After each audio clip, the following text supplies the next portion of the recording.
everyone to the FAA Composite Structural Engineering Technology Safety Awareness course. This is the Crashworthiness module. My name is Paolo Feraboli and I'm a professor at the University of Washington and the director of the Automobili Lamborghini Advanced Composite Structures Laboratory. I have been involved in composite crashworthiness for over 10 years and I'm the founding chair of the Crashworthiness Working Group of the CMH-17, formerly known as Mill Handbook 17. Today we'll learn how composite aircraft structures behave under crash conditions and what we should expect to be the challenges associated with the certification of new airplane models featuring carbon fiber composite airframes. The study of structural crashworthiness of composite airframes is a relatively novel and very exciting field of work. For decades, engineers have focused on preventing crashes from happening by designing extremely robust and damage-tolerant airframes.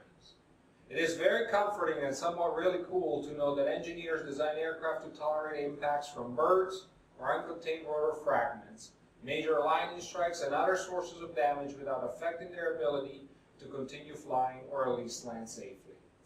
It is surprising, however, that relatively little attention has been dedicated to the behavior of airplane structures under crash conditions. While regulations exist for the protection of the occupants in terms of accelerations and loads transmitted by the seats and restraint systems, there are no clear definition and expectations for how the airframe should behave during a crash.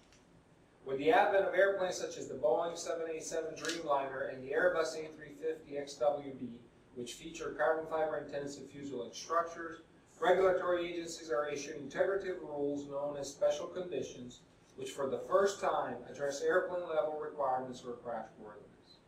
These regulations are aimed at ensuring that airframe manufacturers demonstrate by testing or by analysis supported by test evidence that these new materials guarantee the same level of safety as previous aluminum aircraft construction.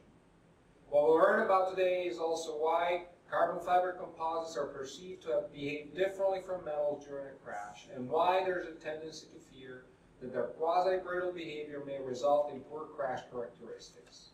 Instead, we'll learn how composites can offer high levels of energy absorption and often cases even higher than metals during a crash, and how a composite-intensive fuselage as a whole behaves very similar to an aluminum one from a global structural deformation mode, regardless of the local material failure modes.